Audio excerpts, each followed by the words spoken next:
What's going on, everybody? Give me a thumbs up if you can hear me.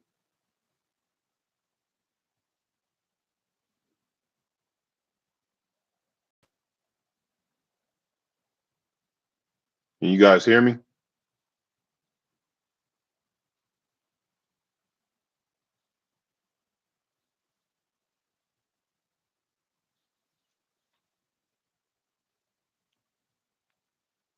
Okay.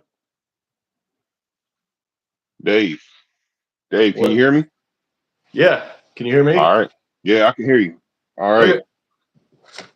Welcome, everybody, to the exciting episode of What the Hell You Got Going On. This is where we talk W Body 3800 LS4 talk, and we have a good time doing it, giving you some stuff that we wish back in the day we got, but we're going to give it to you now. So, this week is going to be, something mild just to get our feet wet. Uh, no interviews this time. Me and Dave's pretty much going to be talking about what the hell we had going on these past couple weeks, and it's been a tragic.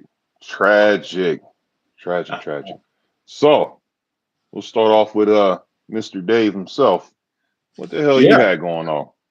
Oh, man. If I could have taken longer to get this fuel system done, it would be 2028. Like, Yeah. it took. So basically, I got done with that VS cam build.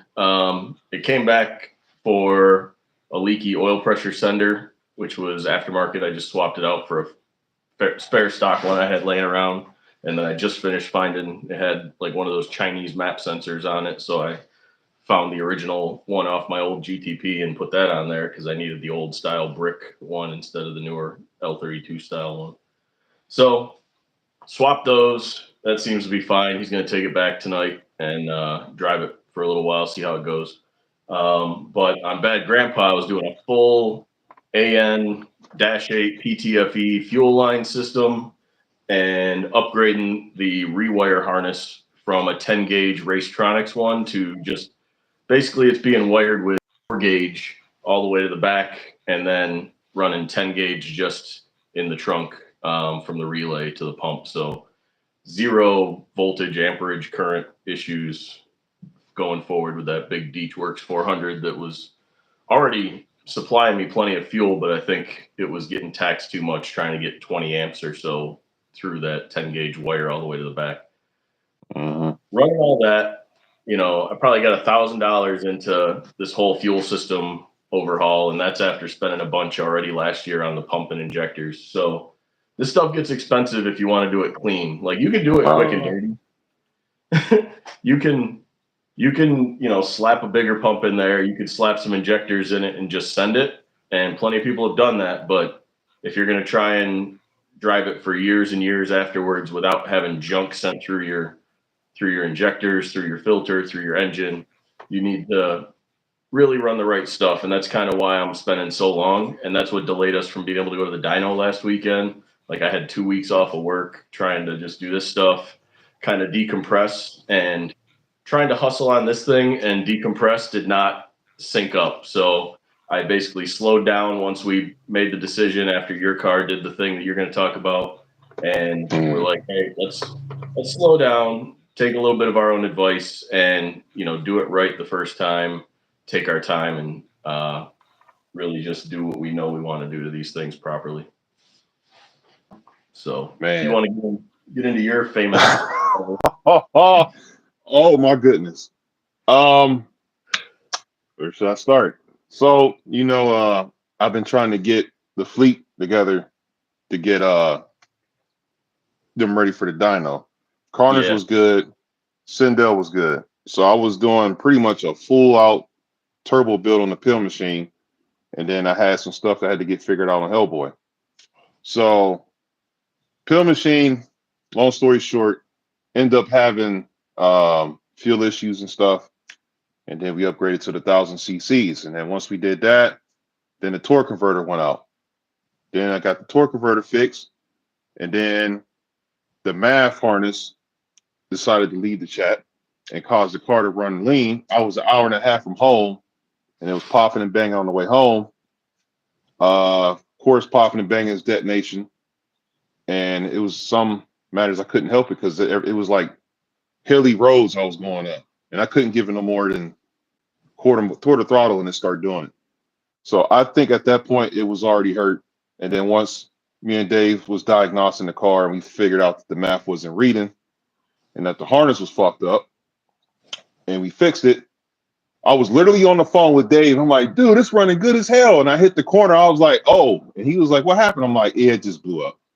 I wasn't even Dave can validate. I was not in boost. I was just cruising the car, and it blew up. Damage was done And already. yeah, it was already done. It was, I would say it was a learning curve because it was my first turbo build. So now it's like, okay, I know all the quirks, all the BS to look forward to and stuff like that. We both knew that the L26 was going to die. We both knew that the transmission was going to die. It was just a testing curve, pretty much. I don't need the pill machine because I got plenty of cars as it is. So I didn't lose out on nothing. I was thinking irrationally. I was jumping to conclusions like, oh, I'm about to part it out instead of assessing the situation. After I assessed the situation and figured out how much it's going to cost to get it back on the road to the state where I would want it to be, it wasn't worth it to me. Not only that, Hellboy was dialed in. That car didn't give us no trouble at all. That car was dialed in. It was doing good. And it's to the point now where it's starting to eat up cog belts. And I don't want to worry about that. I want to be able to just get in it and just do what needs to be done and not worry about that. So me and Dave was talking about it, and it just would be that Hellboy is more set up for a turbo car than it is with a centrifugal. Its fallback was every time you shift, it lose RPM, which means I'm losing boost. Whether if it was turbo, it would be consistently in the boost regardless if I'm shifting or not. And it has the bottom end, like Dave's doing his fuel setup. If you guys follow the channel, I already recently redid the whole fuel setup, which is proven. It does phenomenal. It's a car is more accurately set up for a turbo. So we're moving the turbo, the Hellboy, getting rid of the Navi setup. And I still, as far as M90, I got, we got Sindel and Carnage and stuff. And I was just driving Sindel the other day, and it was just, how would you say it was a joy to drive an M90 car again, because I don't know what it is with M90 cars. It's just like it's not as much to worry about driving them, and they're just so fun when you build them Like right. old Yeah, it was a good thing, but did come to a little hurdle with Sindel because the key goes into the dashboard, so 04 plus, and the key is stuck in the ignition now, so I got to put another ignition in it, but those things are known for doing that. But yeah, that's pretty much. Oh, and then the dyno. I know a lot of people was wondering, hey, what's going on with the dyno? So Dave had his issues going on with Bad Grandpa, and we both agreed like it would be best for you to hurry up and come down. Just take your time, because you don't want to rush highly modified vehicles to that caliber. You want to make sure you get it right the first time, because it's like one little thing. Once you get into like highly modified cars, one little thing could just destroy a whole thing. Just like how the pill machine blew up because of one wire. Yeah. You gotta take your time and go over stuff. And another reason why we didn't go to the dyno, because it rained the whole weekend. So I really wanted to take Hellboy to the dyno, but I don't, because like I said, it's chewing cog belts because it doesn't like 7,200 RPMs. And I want to sell the kit, so I don't want to damage the kit. So I'm just done driving it until after the new revision is done. So I apologize. I know I promised you guys I was going to give you some numbers and stuff, but it's just not logical to beat that kit when I'm trying to sell it. So that's what I had going on. And so with me, I'll just say, like, the fact that you were trying to do two cars that are at a level that most people will try to just get their one car to at the ultimate. I was just telling Terrell that it was basically like you're doing so much to try and get those cars, maintain the rest of your fleet. It's a lot of work. And with this not being our primary thing, we both got regular jobs to go to every day. Yep. And, I tried getting a bunch of stuff done on the side back when we were doing our previous episodes. I was still going to work every day during those weeks. And then I took a couple weeks off while we were hustling offline, trying to get a bunch of stuff done. And even then it was like, okay, now I'm fully in the game, but now it's like, okay, I got to order parts. Okay, I put the system together. Oh, I need these fittings. Now this whole Racetronics collection of parts I bought now is getting trickles of evil energy components or whatever, just to try and finish it off. It's just, thankfully there's an Amazon warehouse right here in Omaha, so I get stuff overnight basically if I pick the right things on the website or whatever, just to get an elbow or whatever fitting I'm trying to finish off with. But yeah, it's important to not be. We're not the Cletus McFarland channel where you're going to build 1,000 wheel horsepower car, and if it doesn't work out, who cares? Because I'm a millionaire, and I just throw it in the back of the garage and pull out another 1,000+ horsepower car and play. So that's not our bag. We're regular guys where this is a huge chunk of our expendable income is going to these cars. So we need to be mindful. It's you talk to you about building a high horsepower car and stuff like that, man. Like, you got the people that'll PM me and ask me like, hey, Terrell, I want to what recommend mods you got and all this other stuff. And the main question I ask them is, what's your budget and who's doing the build and stuff like that. If you're trying to do an all-out big build, right?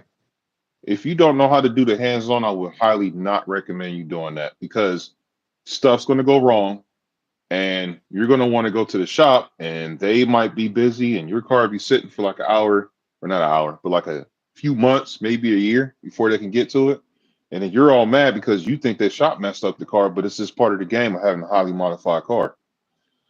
Yeah, it's a lot of maintenance involved. Everything is never going to go smooth, never. And it takes money, it takes time, it takes patience, and it's a lot of stuff you got to go through all the time. You have to double check and go over everything because nothing is never not perfect. And these cars are not exactly a highly supported platform either. So you gotta chase that, and you gotta take that in mind because you probably only want, if you're just getting into these cars in the last couple of years, you're already behind the 8 ball. Yes, they're cheap. That's why everybody's hopping in them, and they're like, oh, I heard you can get 400, 500, 700 horsepower out of them, whether it's a 3800 or an LS4 that you can, put a bunch of power in. Yeah, and you can build the engine because the engine parts are there. The cam, a turbo kit without engine upgrades is gonna, be able to go pretty far without even cracking the engine open for a little while at least. And it's the matter of, okay, what about everything around it on the car? You still got to build a fuel system, which you can do with generic parts. You can, like Terrell goes to Summit because it's right down the street. I'll order stuff from, Racetronics or wherever. Summit Speedway Motors is an hour away from me. But the big thing is, like, these transmissions are unknown. It doesn't matter if you're doing 4T65, 4T80, F23, F40, whatever. They're not going to hold more than a certain amount before they're a ticking time bomb. Like, Terrell's got that stick in his. He's going to find, if he starts riding it hard constantly, he's going to find a weak point. What you got there? The part that blew my motor up. Oh, the adapter. Yeah, that right there. That's what I'm talking about. You gotta watch you gotta watch, you gotta scan.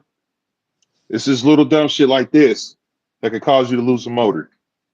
It's dumb shit. Boost wasn't the issue because me and Dave had the boost dialed to where it was a safe boost to not blow the engine. It was at a safe spot, but fueling will destroy an engine, don't matter what it is. If it's not getting the proper fuelage like it's supposed to, and you get detonation, you're going to lose it. Especially when you got an L26 with weak rods. They're weak. Yeah, you had that, and you were washing down. Your oil was just getting diluted with ethanol, with all that extra fuel it was dumping. It was just not a good time. So that probably just blowing out the spark on the way home the whole time with all that extra fuel getting pumped in with those big injectors, and just killing it. But yeah, like these guys are talking about, once you start working on a car, you own that car. It is now in your possession as far as dealing with it. Even if, like, Daniel's got me working on his car, yeah, I'll do the basic installs, but once it's in his hands, like, I might move this year or next year, being that I could PTS to a new base or whatever. So I'm going to be, different part of the country, different part of the world at any point. That car is still in his hands. Yeah, I'm going to try and make sure when I hand it off, it's in as good a condition as possible. But it's still a matter of, now you have a car that's no longer original in multiple places, right? I've got the lower intake. I did the video just as a quickie, how I modified the lower intake. It's got an upgraded camshaft. It's got a different tune on it. It's got different exhaust parts. Like, it's got really nice, like, daily driver mods for what people would want for, a VS cam build. But all that said, now he's talking about transmission shops aren't going to talk to him, or, Hole in the Head was talking about his GTO and Grand Prix. He can't get anybody to work on those because they're modified. Because, yeah, if you bring it to Shop X, whether it's a Firestone station or Monroe Muffler or whoever is out there just doing generic, Tony's Garage stuff, then they don't want nothing to do with it. No, because they don't know what kind of weird. I'm running into it on these cars, and they were worked on by normal mechanics, and they're putting these Chinese sensors on them that are just causing all sorts of issues. And they put on. We all know about the coil pack wire when people put that ignition harness on the wrong way. When you put the big bracket back on there and you pinch that wire, you don't put the ground down right. Like, just basic stuff, So, hold on. I got you, Mr. Dave. I got you. I probably got 3 of them laying around too. He talked about this right here. So this right here on the 3800 is the ignition control module harness.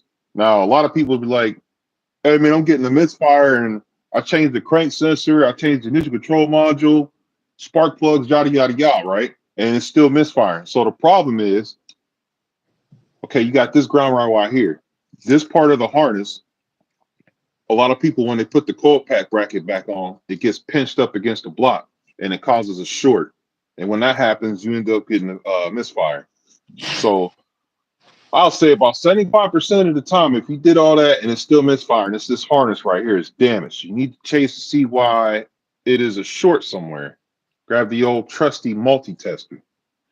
But yeah, that right there is usually 100% of the time is a problem, because people put these in wrong and they get pinched up against the coil pack in the block. Yeah, and that's just for the electrical part of it. That's just the electrical side of it. That's a big common, issue with that electrical one.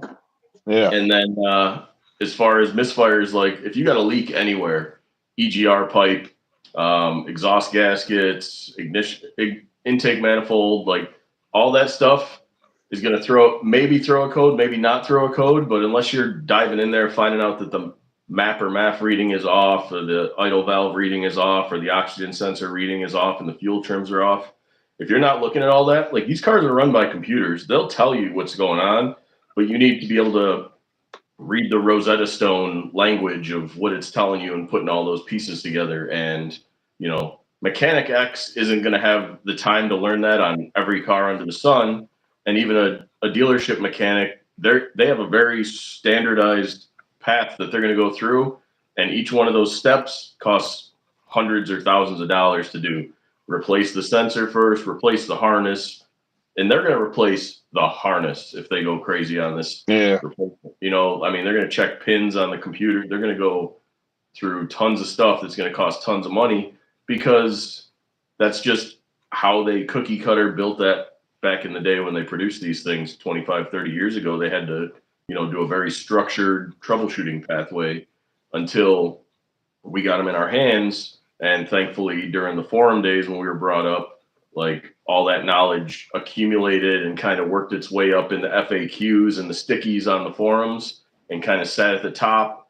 And based on, who had good write-ups, they would kind of be there and be like, hey, if you're having this issue, as soon as somebody posted about that issue, they'd be like, oh, well, here's the common fix for that based on your sensor readings or your misfire issues. Because that's all I see people post about now. They're like, oh, I just bought this LeSabre. It's always LeSabres. I don't know what the deal is. Every grandma under the sun must have died in the last 5 years, and now LeSabres are just flooding the market. They're popping up. Yep. So RIP to grandmas and grandpas that bought those things original, but they're gone, and these cars are now everywhere. You got, 4-door Grand Prix and all this crap, just way run down, not maintained. So you're going to have gaskets going bad. You're going to have harnesses that have heat issues because they take those tight bends to turn into their plug. And over time, the wire inside there is just slowly separating, right? Because it's stressed. So that copper is now 30 years old, sitting over 500-degree exhaust manifolds and all that stuff. So there's just weird stuff that you have to chase down. That's why Terrell and I keeping the same cars for year over year is great, because we can basically know this car is only getting use by me. I'm managing all the heat under the hood. I'm managing all the wiring. If something's going wrong, it's very obvious once it happens. Like I had an idle valve wire go wrong, and I basically stopped driving the car, slowly isolated what it was until I figured out it was the idle air control valve harness, and then replaced that harness about a foot back with a new pigtail and was off and running. But if you don't have time, what's that? I was gonna say, just like you was just saying, like when we figured out the MAF sensor, right? I was like, because I'm pretty head smart at figuring stuff out, but like I was out of my element, and like he gave me like some advice, like is the math working and stuff like that, and it's like something I overlooked. I'm like, I don't know. So then we ended up scanning and seeing that it wasn't reading, and then I instantly knew. As soon as I did that, I instantly knew exactly where to check, because what you want to do when you work on your car, right? Say if the car ran perfectly fine before you tested it, right? And then you replace something and then you put it back together and all of a sudden it's not running right. Something you did in between what you took apart and put back together is messed up. So you want to chase your work. You want to chase where you started at, what happened, why would it cause this and such and such. Now, I knew we took the MAF off when we did the torque converter. I took it completely off the car and I disconnected the harness and stuff. So the MAF wasn't working. So I automatically knew, okay, I need to check my harness because it's not reading. It was reading before. What is the issue? And I immediately found the issue. It was just something that you overlook when you stress the fuck out. And it's like, don't do too many projects at one time. Just do one project at one time, because if you do too much, you'll get overwhelmed and you'll get stressed the fuck out like I did. It was just, never again will I do that. Never. Yeah, you can see right behind me, I got this dual exhaust for the GTO that I bought a while ago for my rear wheel drive project that's sitting out in the driveway. How long? It would take me probably an hour to swap that exhaust, and swap the rear bumper would probably take a little bit more time just because it's body pick clips and stuff that I'd have to swap in. But I'm not jumping on that while I'm still working on this Regal, and still got other guys out in town that I'm trying to help out. Co-workers have random car projects. I had a guy with a Regal LS at work that wanted to get all of his front suspension stuff, was like screwing with his alignment, being able to get done. So I'm like, here's a Rock Auto cart.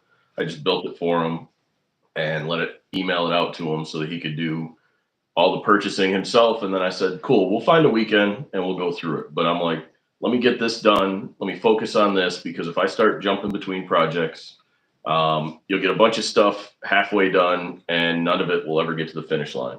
So and that's kind of, I think, where you were at. You had two cars that were like 95% done, but they were both going to fight your attention and just never let you get the best of either world, really. Man, it got me. It got me. It got me good, man. I was thinking crazy. I was stressed out. It was just too much. So for my health's sake, I had to let one of them go because I didn't need it. And I feel like I feel like a huge breath of fresh air. Like I got a lot lifted off of me because of that. And now I can be 100% focused on the main coup de grace back there, right behind me, or HB himself. And that thing is going to be an absolute ripper when it's done. I'm pretty excited about that. Yeah, that's my good old IS3 turbo cam. Yeah, I gotta find. I don't know if it's gonna fit in a flat rate box, so I'll probably just have to ship it in a normal box. But Yeah, well, it's gonna be on its way this week. yep, yep.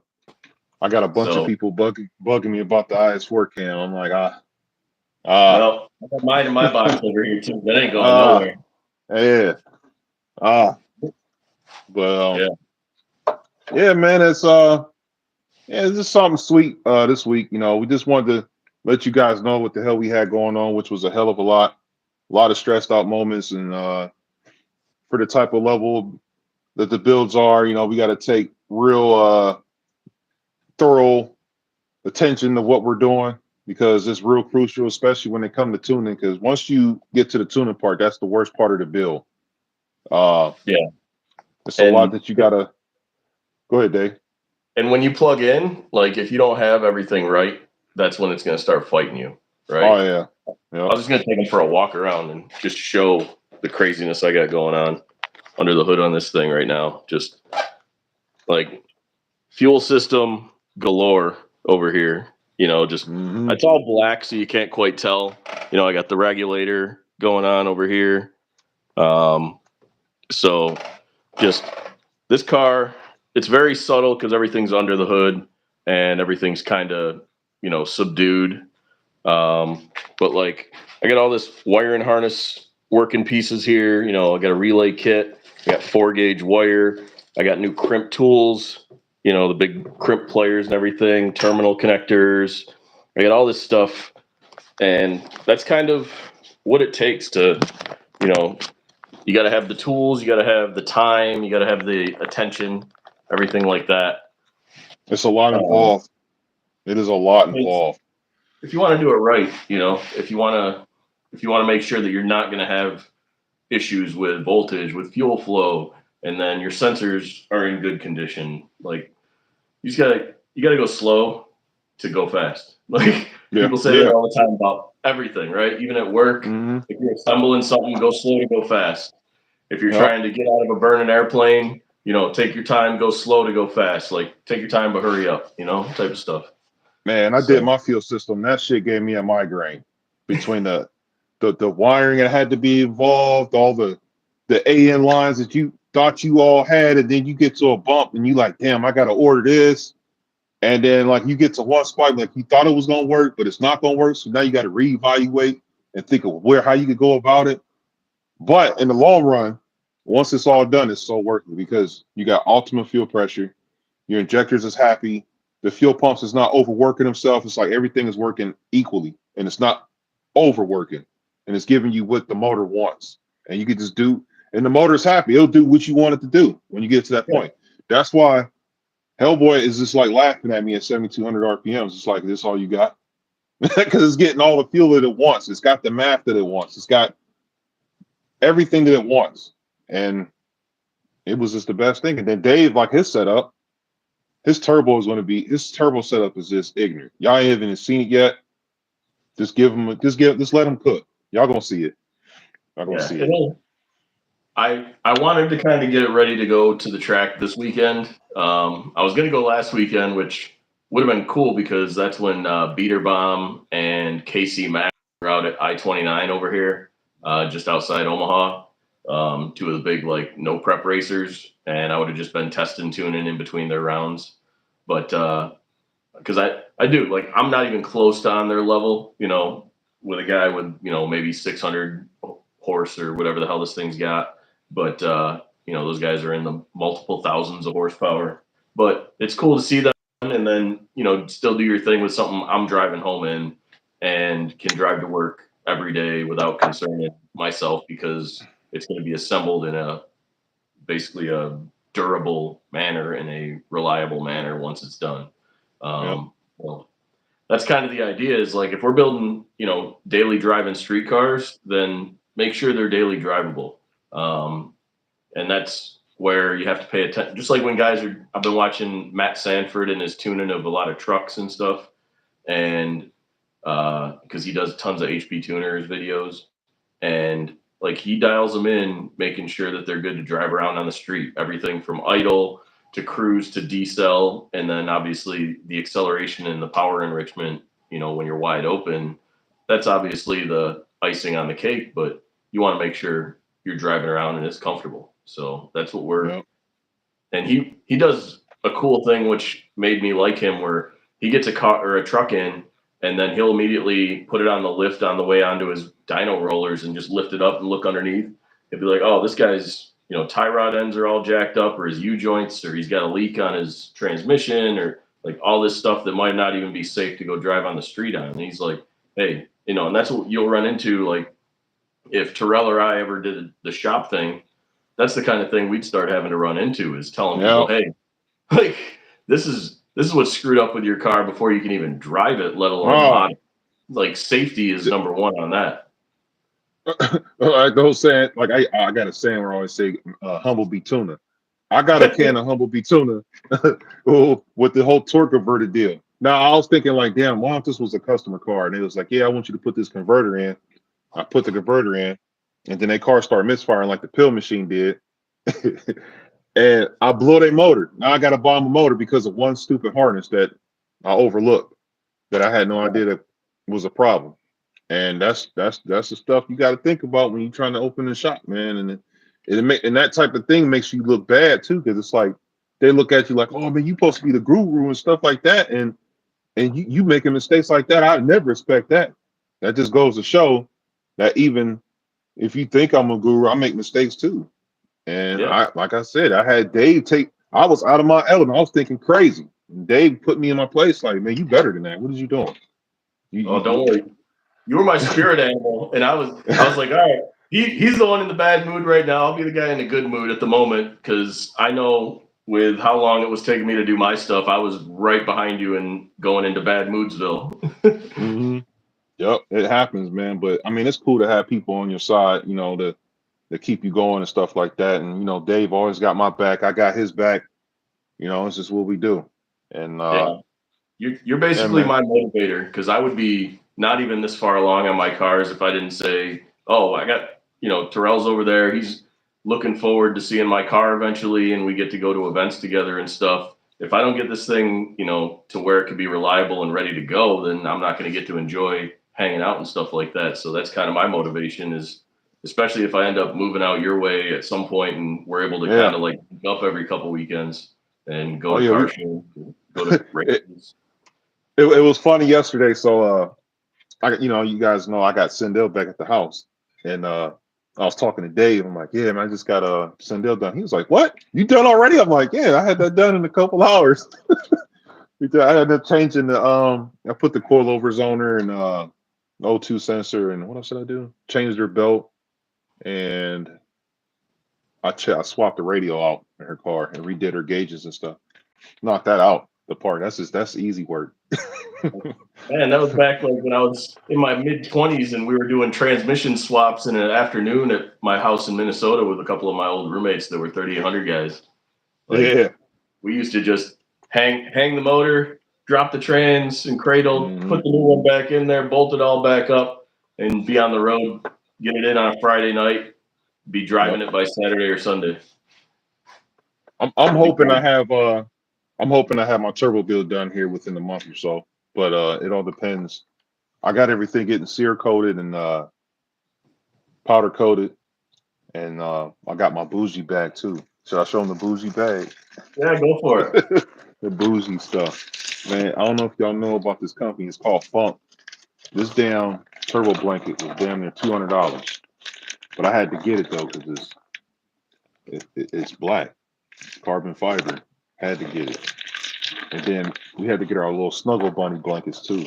Yeah, man, the fucking wastegate ones. The wastegate blankets, you had to get them too.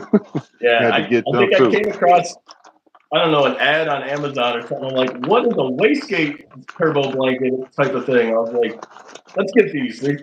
I'm like, they're funny. Yep. We're dealing with heat issues anyway. Yep. So, Had to get them. yeah. Yeah. Good stuff. I'm pretty pumped about this build. I'm able to take Dave's. I gotta get Dave. I gotta take where you left off.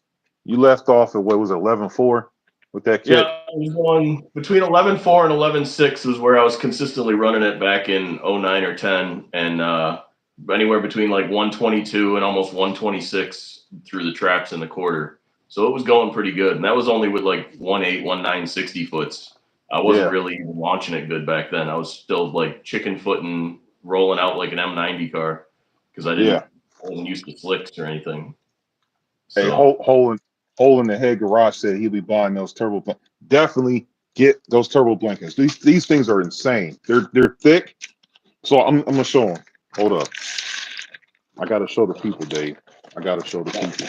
I was lucky. So my 67 mil came with a PTP blanket, which is a name brand one. Look at that, how thick that is, and this is the eBay one. Look at that. That just says enough as it is. Like, just a bigger tampon. Yes, sir. Funk. This shit's funky. I'm an idiot. All right, so Dave left off at 11, so we're gonna get a tire on Hellboy. I'm gonna get a cage welded for the CV axle so it don't slap my block. Yeah, we got our new E85. Oh, yeah. Hold on, let me get the. Me and Dave got some stuff going on. we got some stuff going on. Hold up. Yeah, man. So one thing that just added time to my routing of the fuel lines, because PTFE lines, like I was lucky I had these things because they're perfect for cutting the PTFE lines too. Yeah. But this was ethanol sensor kit. This is the finishing of my fuel system. And I've been telling Dave I wanted to do so much. Dave and Jeremy know the deal. Jeremy on here, he know what I'm talking about. But me and Dave got these sweet connectors for E85 sensors. Yeah, he did the fancy ones, the screw-in ones. Yeah, these are dope. So like, I did the simple ones. These like you. Oh, I gotta hold on, Mr. Dave. Okay, these fittings are sweet. So you got these, right? Yep. Hold on, they replace the plastic. Yeah, you slip them on like that, and then you literally just screw them on. Push it in, hold it down, screw them in. They're nice. And this is my E85 fuel temp sensor. So what's cool about this is if you don't know about my fuel setup, I actually have a cooler on my fuel setup, and I have a 180-degree thermostat. So when the thermostat reaches 180 degrees, it'll kick my fans on to cool my fuel down, which I got that because I have a surge tank with 2 525 pumps, which you don't want to get hot. Now, I'll always know when that fan's going to kick on, and I also know that my fuel system is happy and I'm not going to get vapor locked. That was my issue that I had from my old previous setup, was I was getting vapor locked. And when vapor lock, the fuel turns into a vapor and it's like an air pocket in your fuel, and it'll cause you to lose fuel pressure. So me and Dave's also exclusive that me and Dave is both excited about is our Turbo Smart electric boost controller. Oh man, me and Dave gonna have fun with this one. That's his Gucci fucking boost controller there. Oh man, because this guy right here. I'm looking at it. Yeah, that ain't it. Not for Hellboy. We ain't doing that. This is a manual boost controller. Now we'll be able to control boost by gear, boost by RPM, whatever me and Dave want to do. And BG's getting it as well. Yeah, so I'm gonna watch Terrell set it up, go through all the struggle, and then when he's done, I'll probably end up buying it. Yeah. It's like 600 Yeah. bucks. Yeah. I was We like, gonna I'm have holding off, but if it seems like it's going to improve my situation that much, and I do want much more positive control than just guessing it, dialing the knob, and then going out and doing a wide open oh rip. yeah. Oh man, I've gone out and I'm like, oh crap, I'm at 24 pounds of boost. I was hoping to just be at 16. And I'm like Yeah. running like a bat out of hell, but it's kind of lean, and I don't want to do that right away. Mm-hmm. But Yeah. yeah, Hole in the Head talked about the Motion Raceworks, the bypass where they have it where it goes in line and then it kind of Oh runs. yeah, those are nice That's too. because if you look, let me see if I can get the angle. So inside of this tube, you can kind of see the inner pipe that's in there. It's basically a restriction, and this thing's only 3/8, which is like -6 AN inside diameter. So mine is going to be set up after everything goes through the fuel rail and on its way into the regulator. So it's not going to be restricting any flow to my injectors, and Terrell's is going to be on his -6 return line back to his tank. So neither of ours are going to be in the pathway from the pump to the injectors, which is going to Yep. help out a lot, making sure Yep. that the fuel flow to the engine is unrestricted. And then that way, on the way back to the tank, a -6 line for most anything shy of like 1500 plus is usually fine. Look at So that. He said he burnt up multiple Magna fuel pumps due to the fuel getting hot. Get you a fuel cooler. Look at my video. I got a derail. Oh, I wish I still had the box. I got a derail transmission cooler with a fan on it. And yeah, what's cool about derails is they got a thermostat you can run in line. And once the fuel reaches 180 degrees, it'll kick the fan on. And dude, it's sick. Get you one. Definitely get you one. And then what's cool too with this innovative gauge is you'll be able to see your fuel temps and you'll be able to see your E85 content, what it is. yeah. Oh, he said Cool. he said he purchased one with the dual fans. I've since replaced the complete fuel system. Oh, okay. Jeremy said his wallet hates us. Trust us, they hate My me and wallet Dave hates too. me.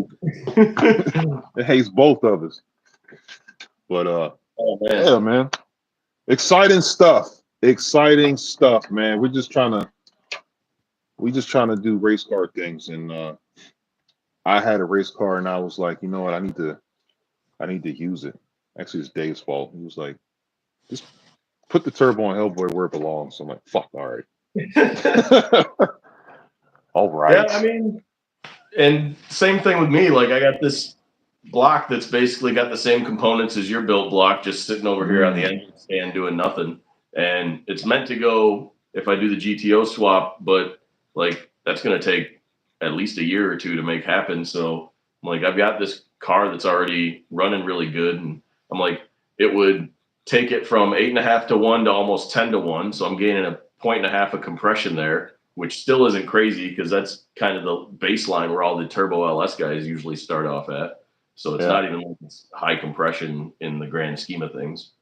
Then I've got even bigger ported heads with those Tischler heads that have the T&D roller rockers on it, which right now I've got like stage 2, just like a mild ported head with stock valves and some 140 pound or so valve springs on them, some Pack 1209s. And like, so I'm running basically like a stage 2 plus head on this thing, and I could be running basically what would be equivalent of stage 4. So those things got monster Yeah. valves in, and Yep. a bigger compression, forged bottom end, bigger heads. I could go get a bigger cam because I kind of want to go down and get that corn-fed boost cam that he's got down in Australia. That's just even bigger than an intense stage 4 cam. And just have all of the lift.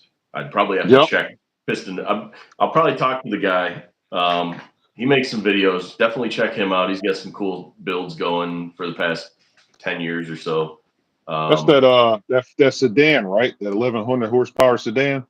He's got a couple of them. So he's got one that's making at least 1,000. I think it's called the heck is that thing called? Ethel. Yeah. That's his big build, and then he's got another one. I forget what the other one's called, but yeah, he sells kind of like a decent turbo kit down there for those guys. And they've just, he's got a really big cam that I kind of want to try out. It's basically one of the biggest cams that 3800s could have. So I want to check that out. And if I'm going big, I might as well go as big as possible on this engine and then just see what this thing can take. And if I start breaking stuff, then I'll just upgrade whatever I break and hopefully move it to a new platform that can take even more later on. Hopefully you ain't got a chip off the old block. No? All right, I'm a Yeah. stop. Target Cadillac converter. I don't even know. Does he mean catalytic converter? Yeah. The best there's downpipes. You just buy an aftermarket downpipe. Get one from ZZP. It's a high flow cat. That's basically the go-to. Just get one that fit. If you're doing that, just pick up, and you might want to be careful with your rear oxygen sensor throwing a code. But so you might have to do, if you're not going to get a tune or anything, then you might need to do. I got the part. Need to do one of these, or you might need the 90-degree version. So, where's the part number? There it is. We got what you need. So these are step off if your sensor is coming straight out the side and you have the space under your heat shield. If you need to do a little 90-degree turn, they sell 90-degree versions. These are called either spark plug non-foulers or oxygen sensor non-foulers, basically. But they stand off. They get your oxygen sensor out of the main stream, so that way, if your cat is a little less efficient than factory, because the factory cats are big honkers, and they clean up the fuel pretty good as far as whatever wasn't burnt off by the engine. So by the time it's coming out, if you sell your stock converter, you can buy a ZZP downpipe with the money. That's how much they're worth. Probably, yeah. That's how much they're worth. Yeah. So I just gave them I did my GXP. I turned it into them for the $100 credit or whatever last year, and just got their downpipe for the GXP last year, and it's fine. It didn't make it too much louder because it's still got almost a stock exhaust. But Yep. Well, so he had the little trick. There's a little trick you can do. You can make your own version of what they used to plug in for the rear O2. The problem is if you have a 2001 plus, there's a emissions test that was built into the computers that later on my buddies figured out how to tune it out. But if you got an 01 plus, you're going to want to leave the rear O2 basically just plugged in to fail as long as you got the code tuned out of it. Otherwise, leave the sensor plugged in and back it out with one of these anti-fouler units. They sell them on Amazon. They got them with the 90. They got them with like a little baby cat, which is basically just some stainless mesh or something in there to try to help burn off the fuel before it gets to the sensor on the anti-fouler. But I played that game with the GXP just to make sure I didn't have to tune it too much before I even got the HP Tuners credits for it. But yeah, I don't know. If you don't have anything else, we can call it a day. Yeah, we're gonna call it a day. I'm gonna start demodding Hellboy tomorrow, so look for those videos this week of taking the Navi kit off and the headers. On my Facebook, I have a post of what's all for sale. So if you're looking for parts, I'm about to have a bunch of parts for sale that I don't need. And until then, me and Dave is going to be getting these turbo setups together. And also have a build video of building a L83, the same motor I just built on my truck. So you'll be able to see some hands-on with that. And yeah, that's about all we got going on this week. So I hope you guys enjoyed today's episode. Oh, also happy Mother's Day to all the mamas, baby mamas. I heard this song. Yeah, man. This tune in next week. Me and Dave will have a better discussion of Yeah. what the hell's going on, and we'll have some more fun for you guys next week. So we're going to end it right here. We'll catch you guys on the next episode of What the Hell You Got Going On. Yeah.